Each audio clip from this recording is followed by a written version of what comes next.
How's everybody doing today? People often ask me how I communicate with clients. But before I get into that, I think I want to talk about communication in general. And so I want to talk to you from the standpoint of your communication style. For me, I am a direct communicator. And we'll get into exactly what that means as we go by and by. But I want to start with I was a story. I was talking to my daughter, and my daughter is in college, and she called me one evening, not a happy camper. And so she proceeded to explain to me about a situation that took place. So she is active on campus in, a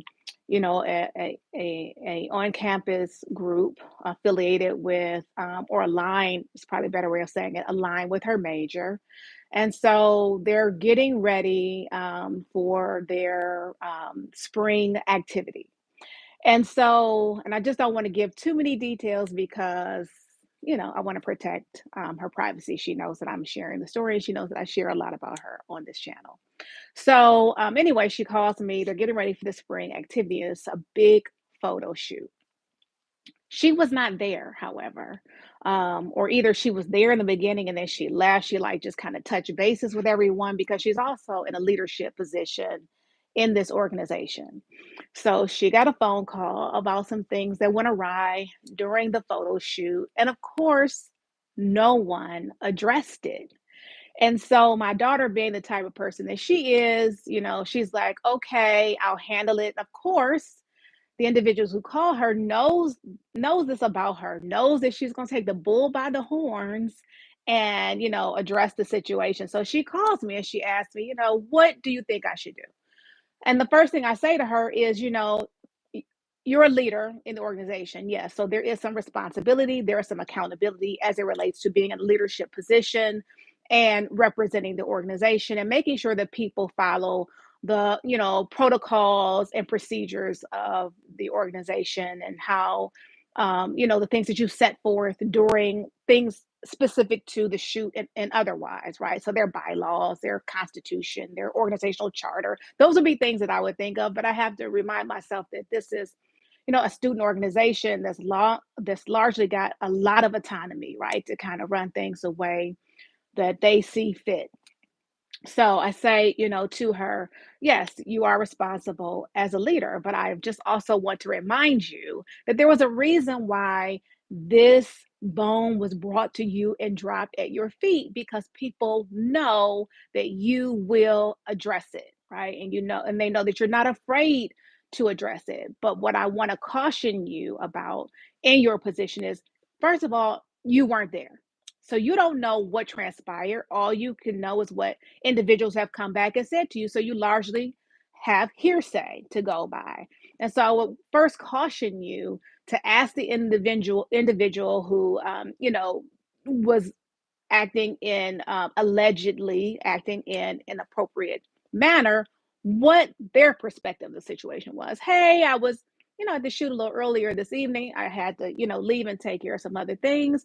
How do you think it went? Tell me a little bit about, what you saw and what your thoughts are, and any of those things, right? Just to kind of get some, for you, a bigger picture of a more cohesive picture about what actually transpired at the event.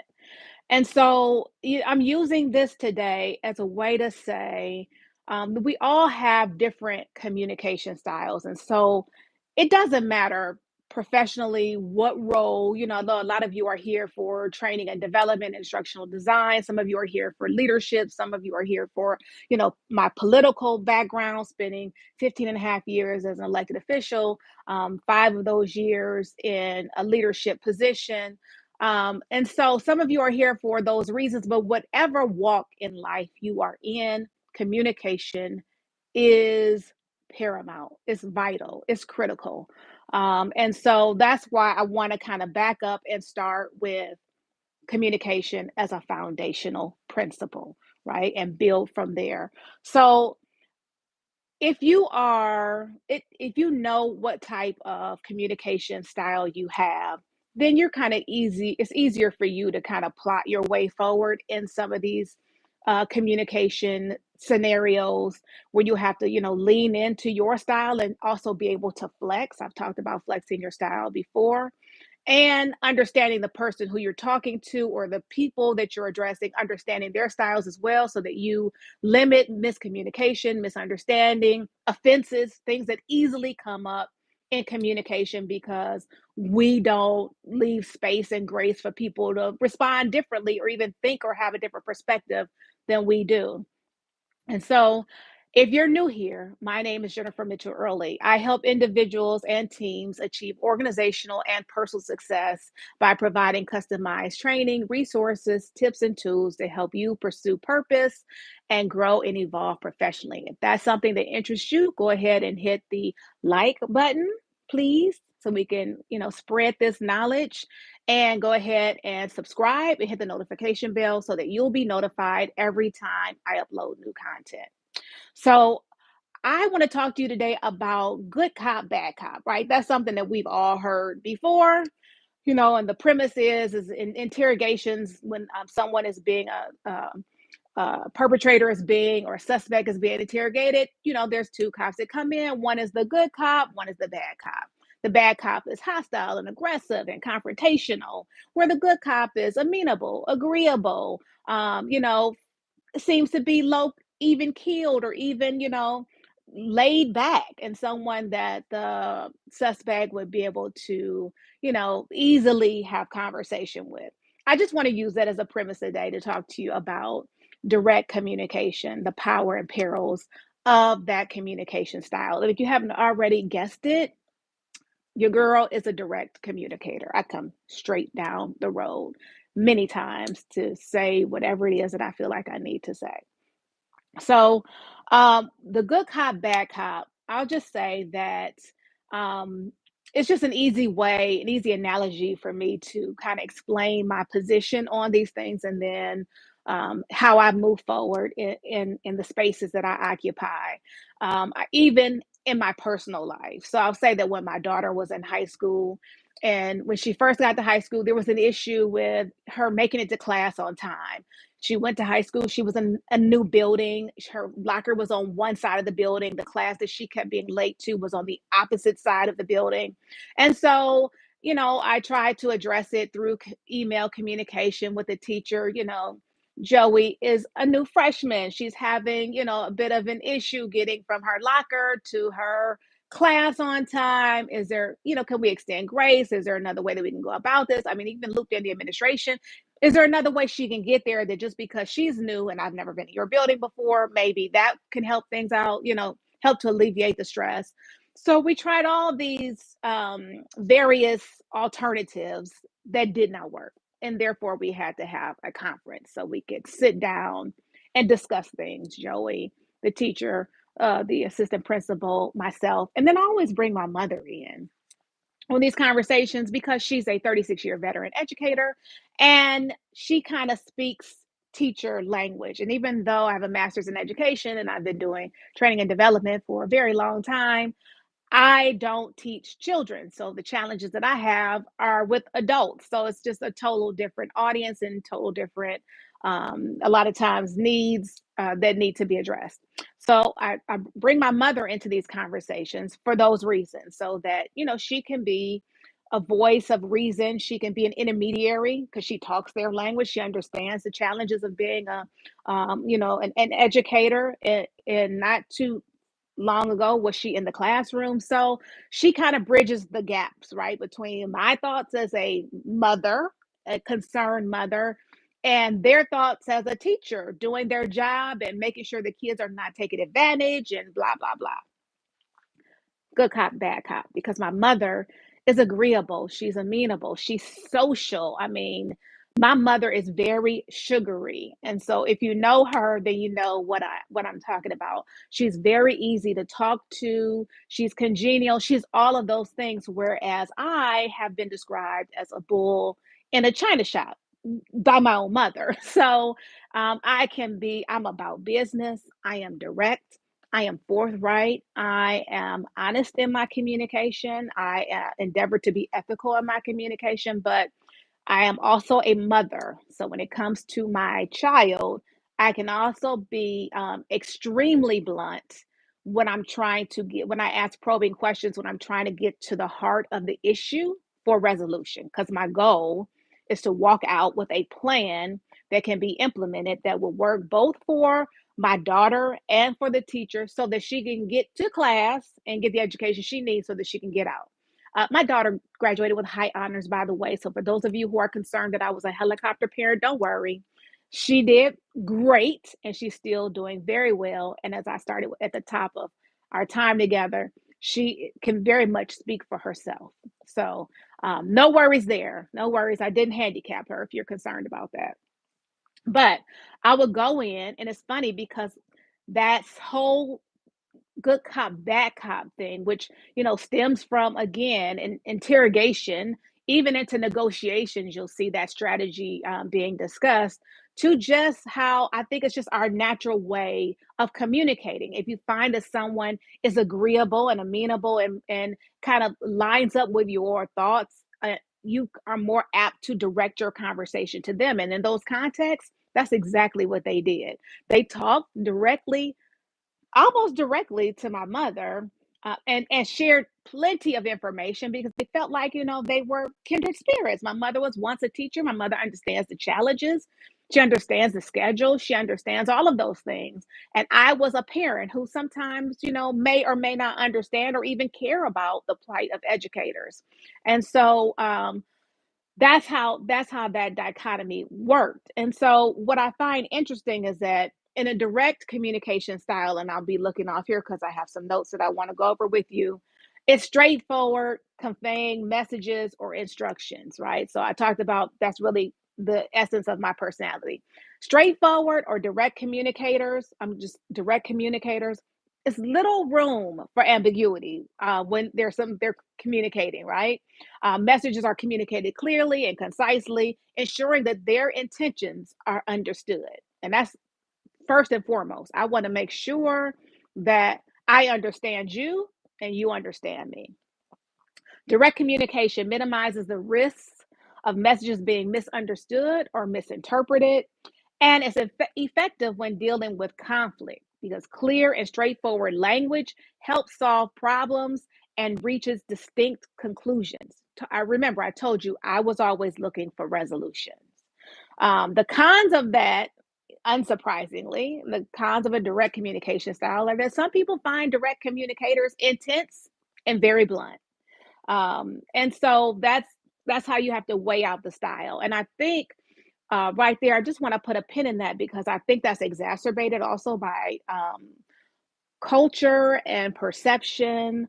And I'll just say, as an African American female in leadership, that has always been kind of a point of contention is the fact that I am a direct communicator and I'm self confident, I have self esteem, I do great work, I know the value that I add, and all of those things wrapped up into the way that I present myself for some individuals, could appear, some people have been intimidated, though it has not been my goal. That's not something I set out to do.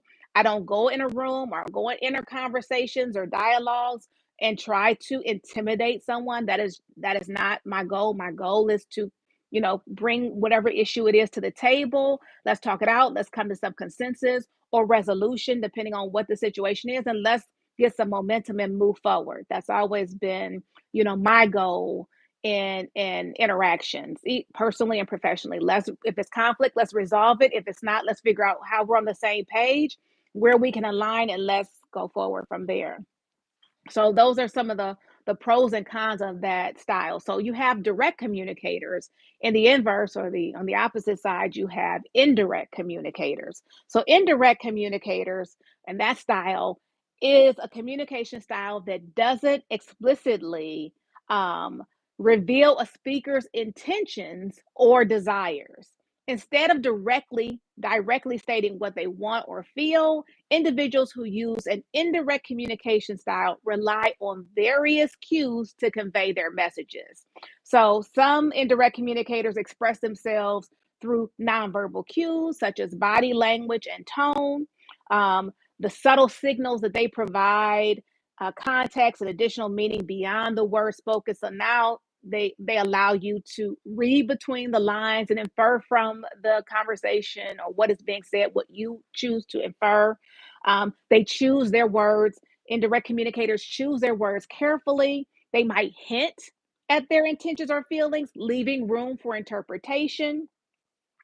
And when they talk, indirect communicators consider social status and the listener. And depending on the context, people may speak more formally or subtly. And of course, there's some cons with this style as well. One con is it requires the listeners to interpret messages using nonverbal cues, tone, and context. And you know what happens sometimes. You may or may not interpret it correctly. For someone accustomed to a more direct communication style like myself, I prefer all the time. I say it, just come down the street. Come down the street, knock on my door, and tell me what it is, right? Because that way I know exactly where I stand, regardless of the circumstances. I can now move forward based on having the information. I can make an informed decision. The indirect communication style may not be as effective in conflict resolution because it relies on implicit intentions and requires interpretation. So basically, the difference between direct and indirect communication is direct communication builds clarity, reduces misunderstandings, and is effective for problem solving, whereas indirect communication relies on implied meanings, nonverbal cues, and context, making it a nuanced way of expressing thoughts and feelings. And so, for people who don't like direct communication, who prefer an indirect communication style, they prefer someone who, doesn't expressly state what they feel, someone who might, be careful about what they say or careful about how they say it or don't want to ruffle feelings, don't want to, are non confrontational. That's what I think of when I think about the indirect communication style. What's most important about these styles is not that one is better than the other, is that you understand what style you have and you can understand, therefore, the styles that you're dealing with. If you're a leader, if you have a team and you have your team members, you understand the communication style that they operate within so that you can flex and meet them where they are. Sometimes direct communicators, I've had to flex my style quite a bit as a manager. I had to flex my style, as especially as a young manager when I really didn't understand communication styles. Like, I never took training on communication styles early in my career. I can't say that I ever took training on communication styles or communication in general. I mean, granted, I have a bachelor's degree in communication, and I teach. I've been a junk professor teaching interpersonal communication and training on communication. But as far as having that opportunity afforded to me as a young professional, I didn't have that. There wasn't a lot of emphasis on what was referred to then as soft skills. So I implore, or I encourage everyone who can to make sure communication is so important, and we don't put a lot of, stock in it unless we're talking about trying to sell somebody stuff or persuade someone, or public speaking. We don't put a lot of emphasis on just the basic interpersonal communication, which is the foundation of everything. So understanding your communication style, I think, is paramount. As I kind of grew up in my career, and as I got older and I matured and I was training and I was exposed to more, I understood the purpose. And then my first job, I was a banking center manager. And once I did that for a time, I decided to go back and get my master's degree in education and adult learning and development. My career path changed. I decided I no longer wanted to be responsible for other people and everything they had to do at their desk. I wanted to be responsible for the things on my desk. So I kind of got away from that. But later on in my political career, and guess what? The cream always rises to the top. If you're a true leader, I don't care where you are. I don't care if you have the title or not. When you look around and turn around, there's gonna be people behind you, following your example, looking to, get your wisdom, wanting your counsel, wanting your mentorship, wanting you to coach them. There are always going to be people who understand the qualities that you have that you may or may not be sitting on.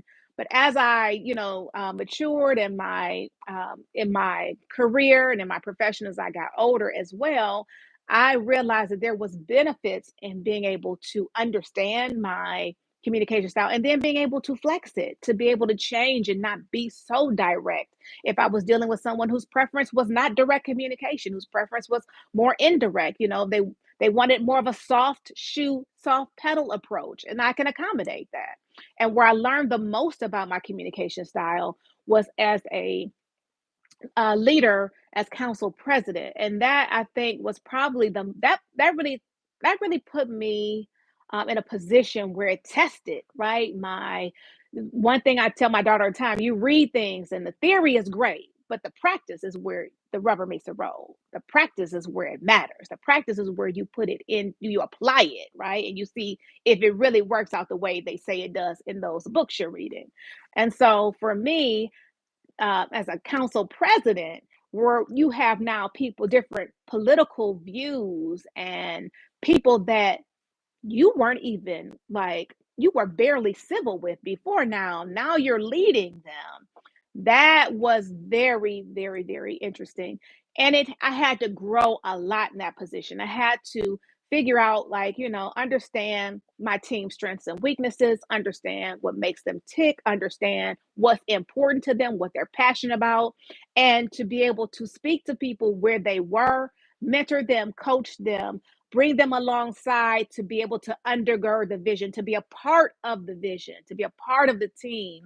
In order to do that, I could not risk saying something that, even though I meant no offense, would be taken with offense. And that's the thing about communication that I think is most important, is that even though there's a sender and there's a receiver, right? And there's all this noise and everything else that goes on around the communication.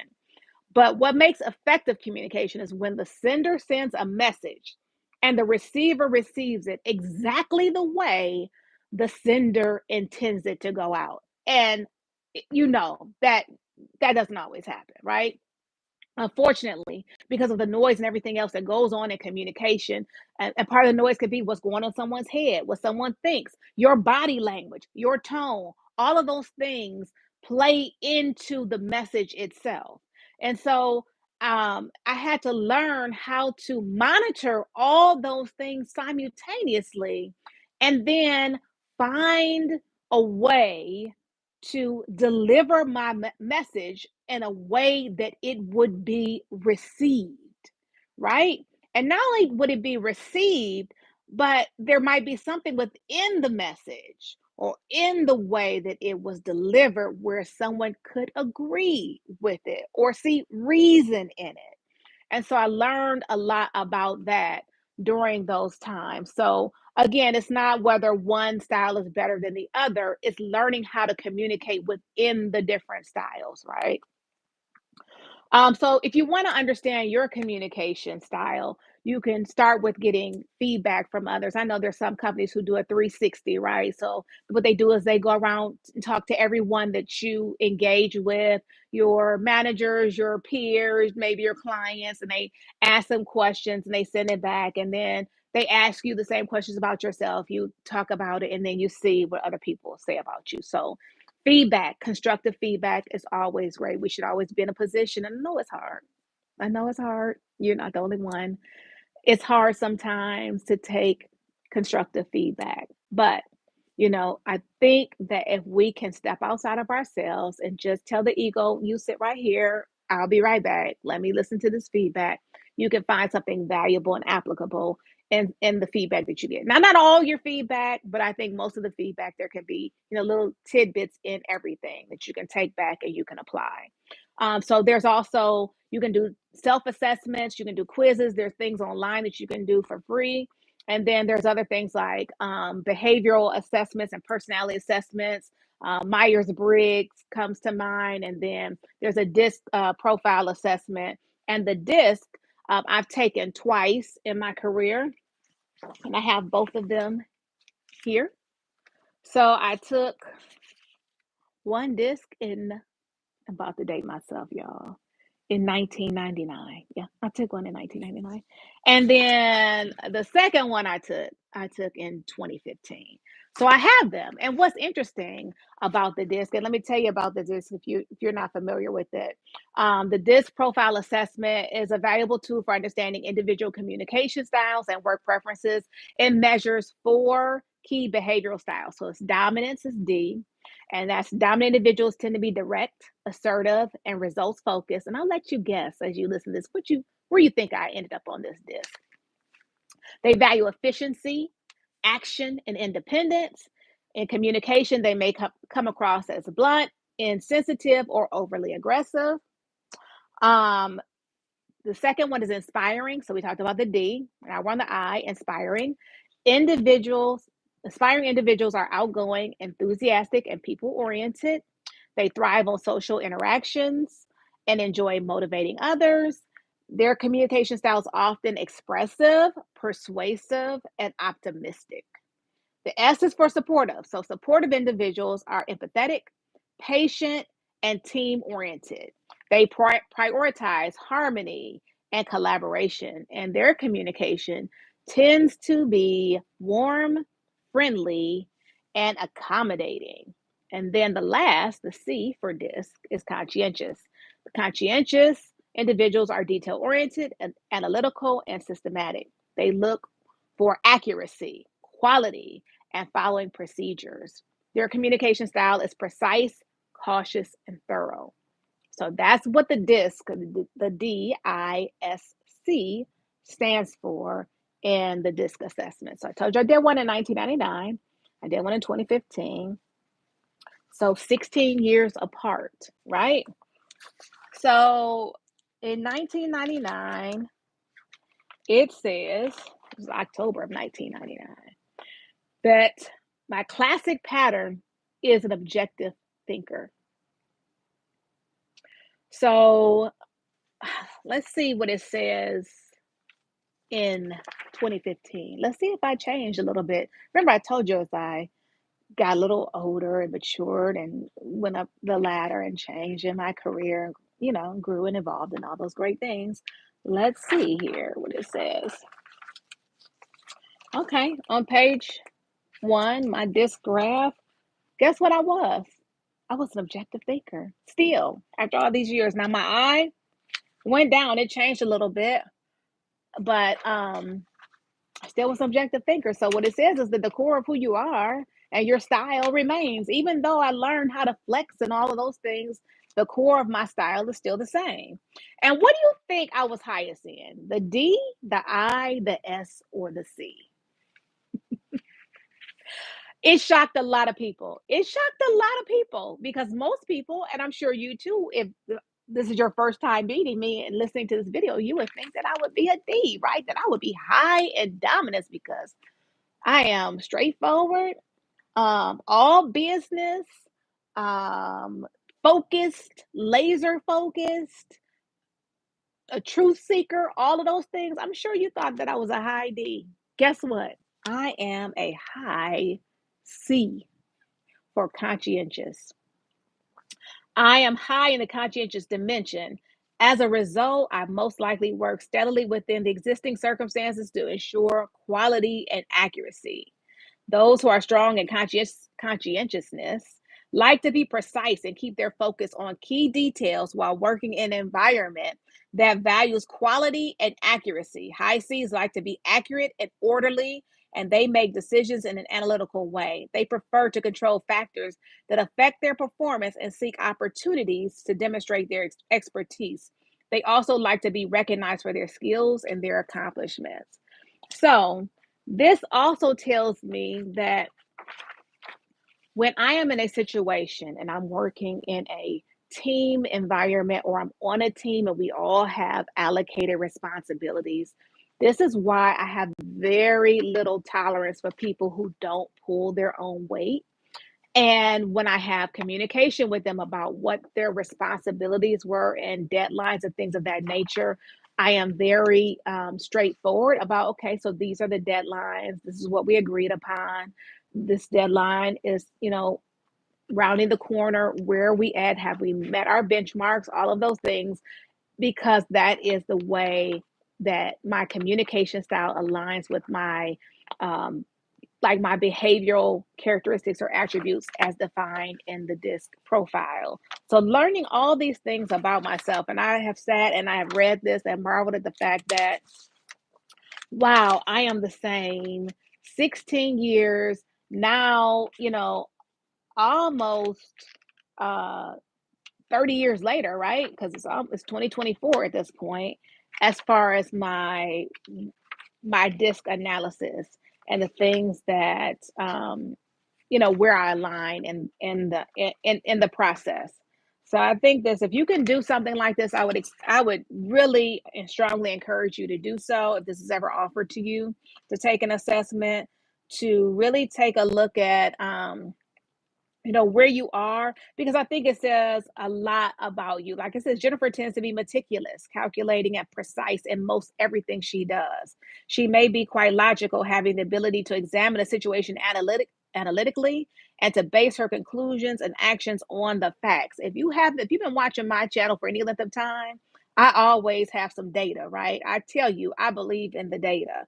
I believe in basing to have not just opinions, but to have hypotheses that are based in something, that's based in, and I don't, when I tell you about researching, if you're doing training and development, you're getting a program together, don't rely on Google. I tell my mother, everything on Google is not, validated or valid or authentic.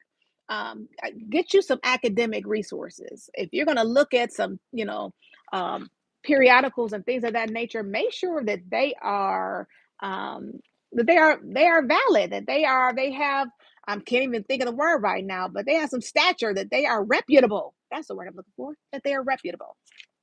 So I just wanted to share with you that there are things out here and tools out here for you to figure out your communication style if you don't already know. And again, don't just take what your mama said. My mother said I was a bull in the china shop. She might be right, but not all the time. I know how to wrap my words. I know how to flex my style now. Okay. Maybe I didn't always know how to do that, but I know how to do that now. Okay. So just remember that the profile, the disc profile, and even the assessments that you take, that they provide insights into how people prefer or how you prefer to communicate, make decisions, and handle conflict. But by understanding these styles, you can enhance your collaboration, productivity, and overall performance, not just in your professional life and in your capacity, the role that you play, but also in your personal life. So the last thing that I want to, because I've been on here for a minute, I want to conclude with is for all my direct communicators out there, especially in the workplace, I would say it took me a long time to get to a point where I recognized who I was and what I brought to the table and understood my strengths as well as my weaknesses.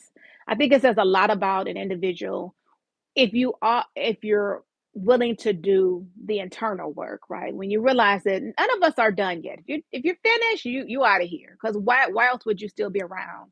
We're all a work in progress. I've always said that life is a journey, our careers are a journey, and they, whether we believe it or not, they do intermingle, right? They do relate one to another. And so I would just say that embrace who you are. If that's who you are and that's the way that you communicate, be true to you, but also understand how to downshift when you need to, how to change up when you need to, how to, be your best in specific scenarios and on different occasions, right? Because sometimes different occasions calls for different parts of us to show up. That's what I'll say. So it took me a long time to embrace this who I am. I have been called everything but a child of God, especially in my political life, because of the way that I carry myself, because I mean what I say and I say what I mean. I don't have to be profane when I do it. I don't have to use profane language. I can, speak my piece in a way that is professional, polished, and, even killed. I don't have to yell and raise my voice. And a lot of times don't even call for that. I think that people assume because you are direct that that they assume that your directness comes from some level of aggression. No, assertive individuals are also direct. And if I were a man and if I were a Caucasian man, we wouldn't even be having this conversation, because I know that we all know that we've been in situations where if it weren't for the fact that it was a black woman, we wouldn't even be discussing it.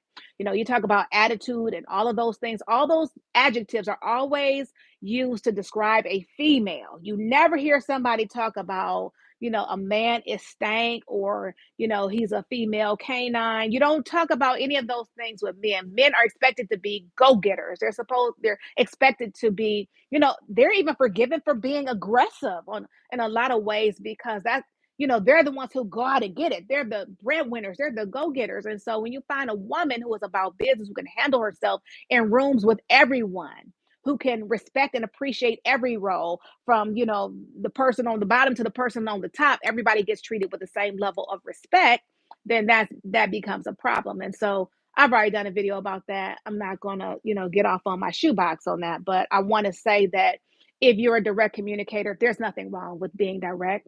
There's nothing wrong with being honest.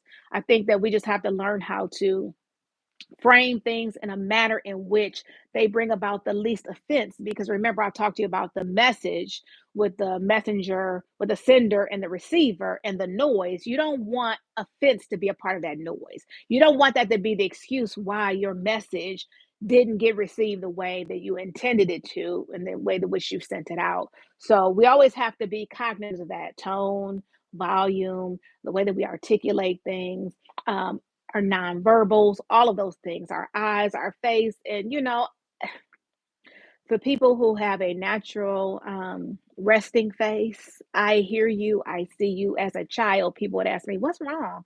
Nothing. I'm nothing. I'm just here. I'm not always grinning. I'm not always smiling. And so again, that resting face, I've never heard that referred to when we talk about men. I've never seen that as a way that people describe how a man or how men look. Anywho, I'm done with that.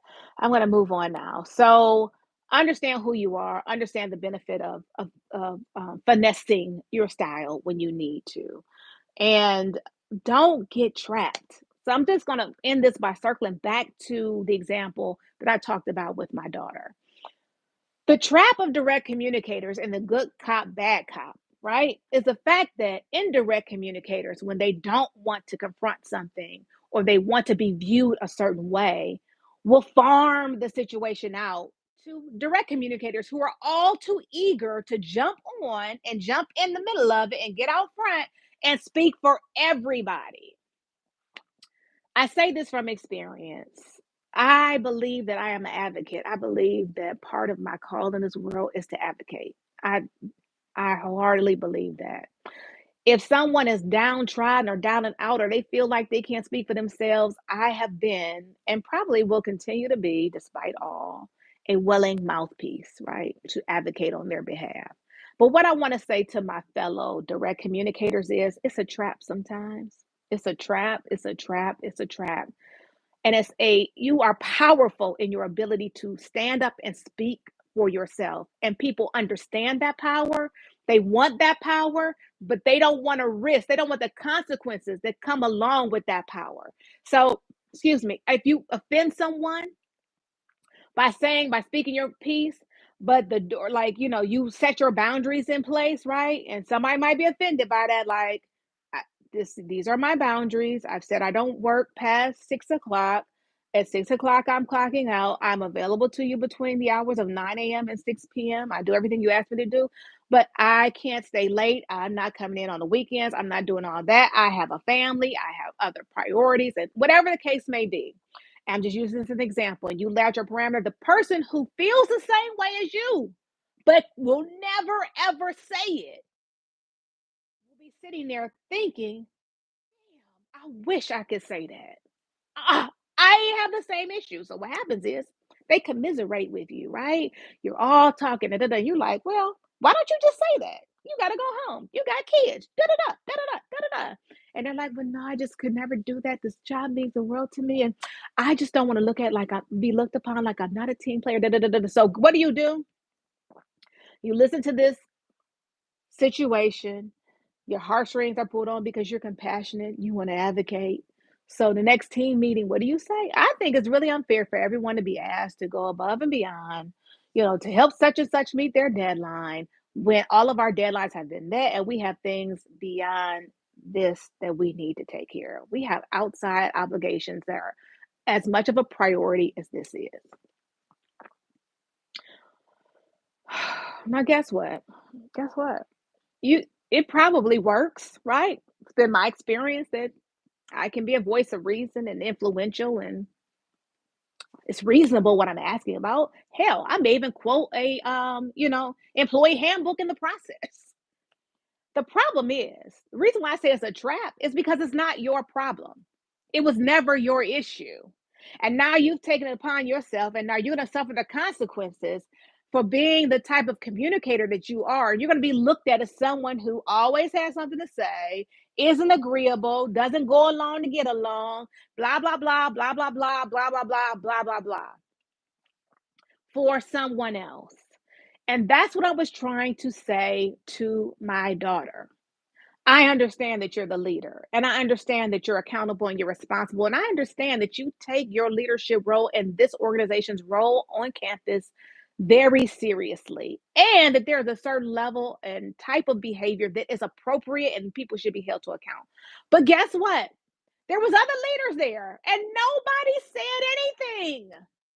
Nobody said anything. What they did was they went through the rest of their night. Everybody went home, and as soon as people got in their cars or back in their dorm room in their apartments, your text messages are blowing up, and people are calling you now, wanting to, tell you everything that happened. And now your evening is drawn out when you had to leave to study for exams and do things that you need to take care of to begin with. And guess what? It's a fire that's roaring that you don't know how it started. You don't know who threw gasoline on it, but now you are all by yourself going to have to put the fire out.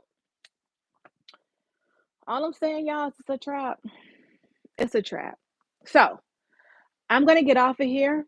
For those of you who have been rolling with me, thank you. I am going to be spending more time on live. If you've been following me, you know that it's been hit or miss. I've been on the struggle bus with this, but like I said in my previous video, you try again, and that's what your girl is going to keep on doing. So if you can hear me, you can see me, and you got the message, let me know. Everything is all good in the comments. If you have a question or thought, hit me up in the comments. I appreciate you.